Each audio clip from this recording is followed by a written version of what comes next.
À la suite de la consultation publique tenue récemment au gymnase de Sainte-Famille, visant à présenter le projet de parc riverain à Sainte-Famille, la députée de Charlevoix-Côte-de-Beaupré, Caroline Simard, a tenu à démontrer l'importance qu'elle accorde à ce projet d'envergure proposé par ZIP Québec et Chaudière-Appalaches en collaboration avec la Fondation François Lamy. Nous l'avons rencontrée à son bureau de circonscription. C'est de toute évidence, comme vous le mentionnez, un projet qui est important pour moi. Il l'est déjà depuis plusieurs années. En fait, on m'a présenté ce projet rassembleur, donc pour non seulement l'île d'Orléans, mais pour l'ensemble de la capitale nationale également, en 2016. Et depuis, je souhaite sa réalisation et je continuerai de travailler en ce sens.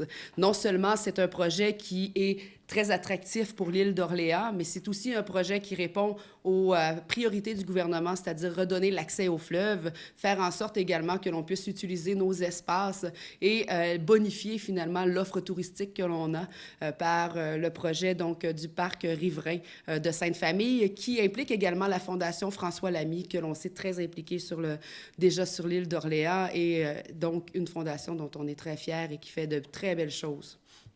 Lors de cette soirée, vers la fin, il y a eu une résolution qui a été adoptée pour les citoyens qui étaient là pour donner le coup d'envoi à ce projet. Vous êtes d'accord avec cette résolution? Bien, écoutez, je travaille déjà en ce sens, donc je souhaite la réalisation de ce projet, il n'y a aucun doute. Je peux rassurer les citoyens que je continuerai à travailler en ce sens avec le promoteur du projet, avec la municipalité de Sainte-Famille et les intervenants qui sont impliqués, dont la Fondation François Lamy, pour que l'on puisse voir si la réalisation de ce projet, à nouveau rassembleur pour l'île d'Orléans, un projet qui, de toute évidence, permettra à l'île de se positionner encore de façon plus précise au niveau touristique. On sait très bien que l'île est attractive pour plusieurs raisons. Elle le sera également pour le quai de Sainte-Famille dans le futur, et je serai la porteuse de ce dossier, comme je le fais, que ce soit avec le ministère du Tourisme, que ce soit aussi avec d'autres ministères qui pourraient être impliqués.